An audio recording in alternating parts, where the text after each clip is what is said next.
J'ai écrit le code source, j'ai construit le circuit de contrôle de l'atténuateur. Je vais donc vous le faire fonctionner. Bidouilleur, salut, on me donne 1,04 ohms. Le condensateur électronique. Quelle est la différence? On ne pourra pas faire des mesures en décibels. Sentez-moi ça. Bidouilleur, bidouilleuse, salut. Voici la deuxième vidéo de cette courte série sur le développement d'une solution de contrôle d'un atténuateur radiofréquence Hewlett-Packard. Dans la première vidéo, je vous ai détaillé ce qui devait être fait pour pouvoir contrôler cet atténuateur, celui-ci ici. Si vous n'avez pas vu cette vidéo, je vous conseille fortement de le faire pour bien saisir la tâche à accomplir. Bien, j'ai continué mon travail depuis et je peux maintenant faire fonctionner le circuit puisque j'ai construit le circuit sur une plaquette de prototypage, comme ça. Et j'ai aussi écrit le code source pour faire fonctionner le circuit. Moi, j'ai une petite préférence au matériel plus qu'au logiciel. Donc, à tout seigneur, tout honneur, je vous présente d'abord le schéma électrique de la solution. Alors, comme vous pouvez le constater, le schéma électrique est plutôt simple, je dirais, et très linéaire. On a évidemment notre STM32 mini ici, la plaquette. On a connecté nos 8 signaux correspondant aux 8 solénoïdes. C'est des signaux logiques à 3,3 volts sur notre ULN 2803A qui, lui, se charge de faire la conversion à 24 volts puisque notre convertisseur CC-CC de 5 volts à 24 volts fournit la tension nécessaire à l'atténuateur et au ULN 2803. Donc, on actionne à ce moment-là, on vient mettre des masses ici, donc 0 volts, aux endroits où on veut actionner les solénoïdes. Alors, ça, c'est compris. Du côté du contrôle, on a nos deux boutons poussoirs avec des résistances pull-up qui donnent un niveau haut lorsque les boutons ne sont pas appuyés. Et lorsqu'on appuie, bien, on vient mettre une masse tout simplement aux entrées ici, PB0 et PB1. Quoi d'autre? Mon Dieu, le contrôle par le port série, bien, ça se fait ici par un convertisseur USB à série. C'est un câble sur lequel il y a une puce qui convertit de USB à des signaux logiques 5 volts, tout simplement réception et émission. On retire aussi notre 5 volts directement du port USB et c'est ce 5 volts qu'on envoie à la plaquette STM32 mini et au convertisseur ici CC-CC. C'est pas plus compliqué que ça. Alors, j'ai monté ce schéma sur une plaquette sans soudure. Alors, je vous décris rapidement. Ça semble compliqué, mais ça ne l'est pas. C'est toujours une grande série de fils, bien sûr, qui réunit le STM32 et le ULN 2803. Donc, il y a 8 fils ici. Et ici, bien, on a évidemment l'atténuateur radiofréquence qui est connecté sur la plaquette. Donc ça, c'est le chemin principal de l'action qu'on veut avoir. Maintenant, autour, qu'est-ce qu'on a?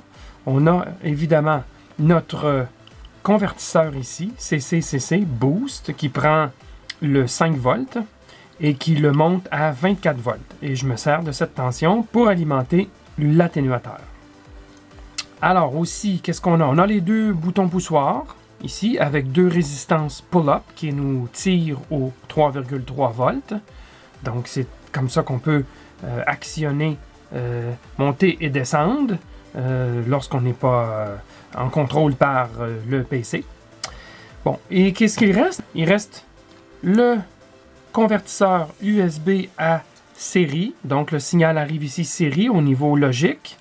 De 5 volts et pénètre ici, émission-réception dans le STM32 et amène aussi l'alimentation 5 volts sur la plaquette STM32 et elle a un convertisseur intégré, un régulateur de tension 3,3 volts et c'est cette tension-là que j'utilise sur les boutons entre autres.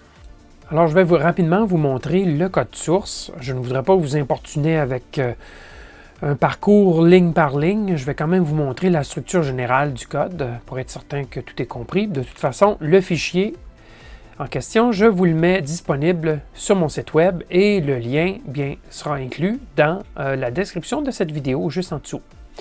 Alors d'abord, ce qu'on fait, c'est qu'on définit, pour le compilateur, on définit nos différentes broches d'entrée et sortie. On leur donne un nom et on associe une broche d'entrée et sortie. Okay? Alors c'est fait ici. Par la suite, on peut se créer des espèces de macros. C'est des instructions envoyées au compilateur. Tout simplement, lorsque le compilateur verra cette commande, il n'aura qu'à remplacer cette commande par les lignes suivantes dans le code. Donc, c'est une façon d'alléger le code, tout simplement, en fournissant ces espèces de scripts macros. Et on peut, j'en ai défini une ici pour envoyer des impulsions au solénoïde. Et je fournis quelle broche, évidemment, sur quelle broche envoyer l'impulsion. On peut passer, évidemment, un paramètre au script. Et j'ai créé deux autres scripts aussi, une pour faire un clignotement de 50 millisecondes de la DEL, et une autre ici pour envoyer une impulsion de 10 millisecondes sur une broche de sortie quelconque. Bon, alors l'autre particularité dans ce programme, c'est que je dois me créer un masque qui correspond à chacune des 11 atténuations possibles de 0 à 110 décibels. Bien, c'est quoi la combinaison des atténuateurs à l'intérieur? Par exemple, 70 décibels, c'est quoi 70 décibels?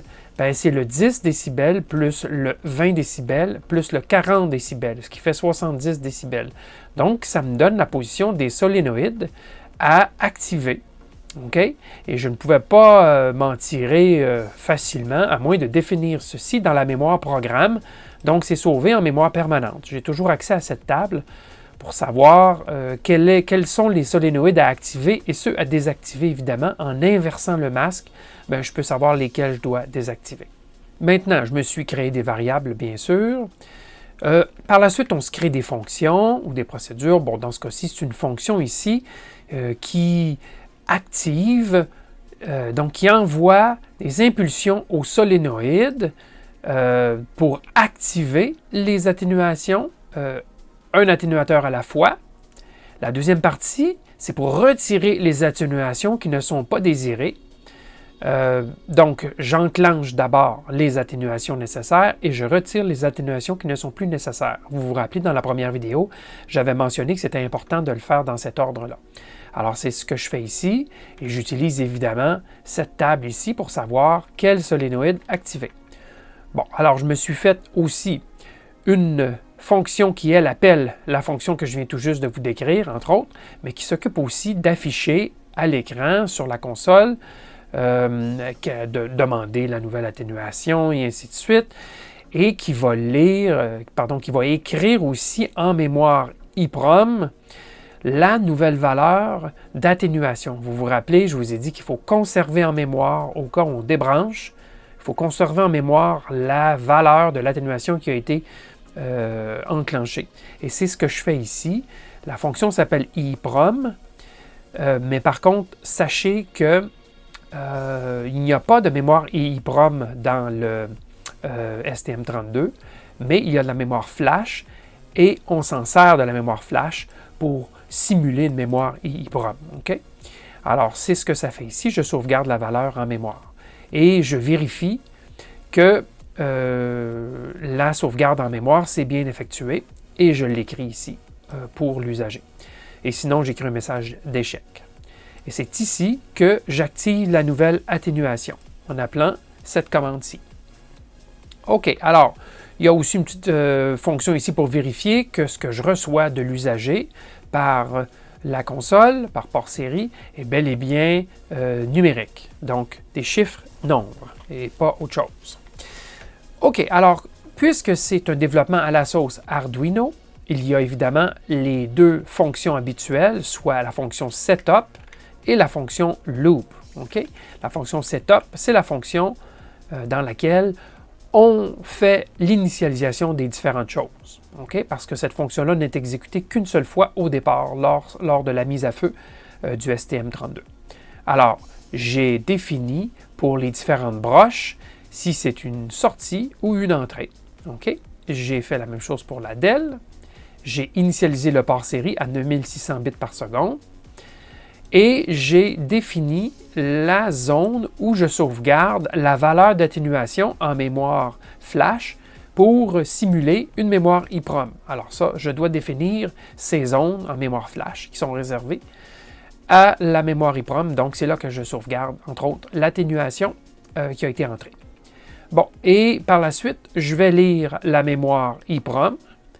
C'est pour vérifier s'il y a déjà une valeur d'atténuation et je l'active, cette atténuation-là, tout simplement. D'accord? Maintenant, la boucle qui se répète à perpétuité, c'est la boucle loop. Je l'ai divisée en deux sections. La première, je valide un changement d'atténuation par une commande envoyée par le port série. Et la deuxième section, évidemment, c'est une validation du changement d'atténuation par les boutons poussoirs. OK? Alors, je ne rentrerai pas trop dans les détails, mais je valide évidemment que ce sont bel et bien des chiffres que je reçois ici dans le port série. Et je cherche le retour de chariot pour traiter la commande, donc le nombre correspondant à l'atténuation.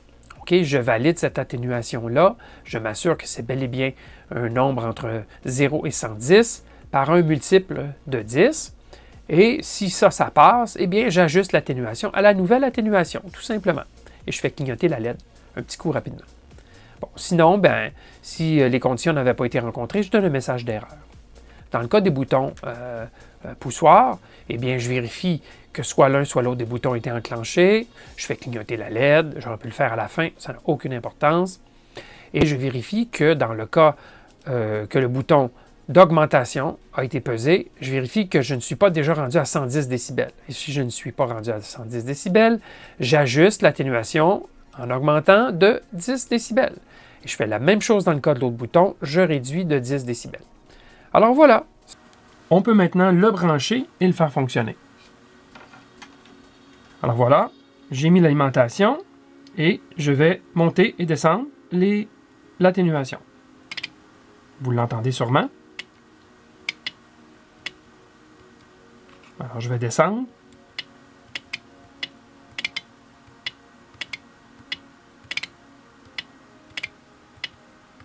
Voilà, j'ai fait les 11 étapes. Là, je suis à 0 décibels et là, je sais que je suis maintenant à 10, 20, 30, 40, 50, 60, 70.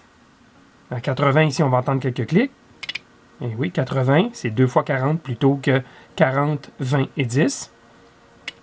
90, on rajoute un 10, et ainsi de suite. Alors, ça fonctionne bien. Maintenant, pas d'affichage. Ben, il faut se référer à l'écran. Alors, allons voir maintenant à quoi ressemble le logiciel et on va voir l'écran qui nous affiche l'atténuation au fur et à mesure qu'on actionne l'atténuateur. Alors, je vais vous faire la démonstration du programme lorsqu'on envoie des commandes par PC plutôt que d'utiliser les boutons. Et ce que je vous montre à gauche, c'est donc le programme, ce qu'il va afficher, et je taperai des commandes ici dans le champ en haut pour changer l'atténuation. À droite ici, vous avez un récepteur sélectif HP3586B qui va nous permettre de mesurer la vraie atténuation telle que fournie par l'atténuateur. J'ai un générateur de signal que j'injecte dans l'atténuateur et la sortie de l'atténuateur entre dans ce récepteur ici. Alors j'ai fait un 0, on indique 0,02 décibels. Alors je vais augmenter l'atténuation et vous allez voir que le signal va diminuer d'autant. D'accord? Alors, si je rentre, présentement j'ai 0 décibels. D'ailleurs, on m'a d'ailleurs dit que l'atténuateur en mémoire était de 0 décibels. D'accord? C'est lorsque je l'ai allumé, l'atténuateur, donc le STM32. Alors, si je rentre 10 décibels, voilà, eh bien, on nous montre bien qu'on a sauvegardé en mémoire la valeur de 10 décibels.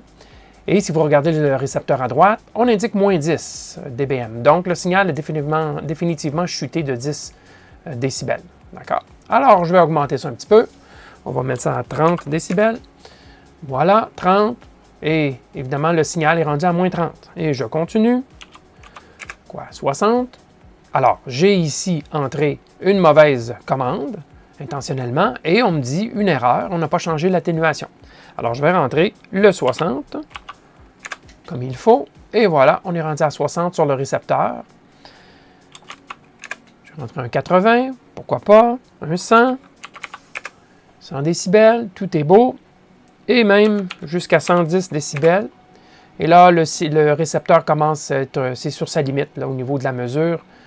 Mais le 110 décibels est bel et bien inséré. Maintenant, je pourrais quand même vous démontrer ce qui se produit à l'écran lorsque j'actionne les boutons poussoirs.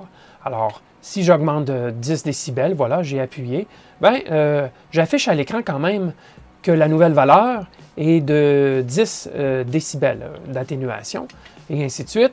On dit vraiment l'atténuation demandée, 20 décibels, 30 et 40, et ainsi de suite. Alors, on indique quand même à l'écran la nouvelle valeur demandée, bien que je n'ai rien tapé sur la console. Alors, le fonctionnement des boutons est démontré.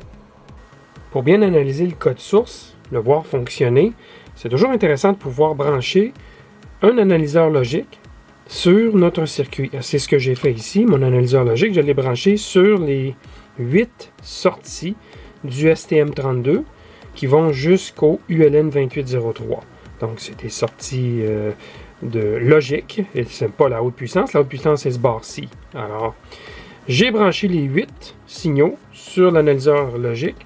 Par la suite, on vient dans notre PC, dans l'interface de notre analyseur logique, on vient définir nos 8 signaux qui correspondent aux 8 solénoïdes, donc addition 10 dB, 20, 30 et 40, et enlèvement des 10, 20, 30 et 40 dB.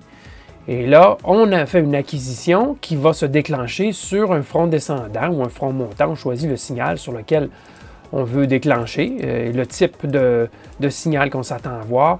Et le résultat, vous l'avez à l'écran. Ici, je passais sur cette acquisition-là de 70 décibels à 80 décibels. Alors, vous en doutez bien que je vais m'assurer ici que les deux solénoïdes de 40 décibels sont enclenchés. Voici, 1, 2, durée 50 millisecondes. Et ensuite, je retire le 20 décibels et le 30 décibels, puisque j'en ai plus besoin. J'avais 70 avant, j'avais 40, 20 et 10. Maintenant, je vais avoir 40 et 40. Donc, je retire le 10 et le 20.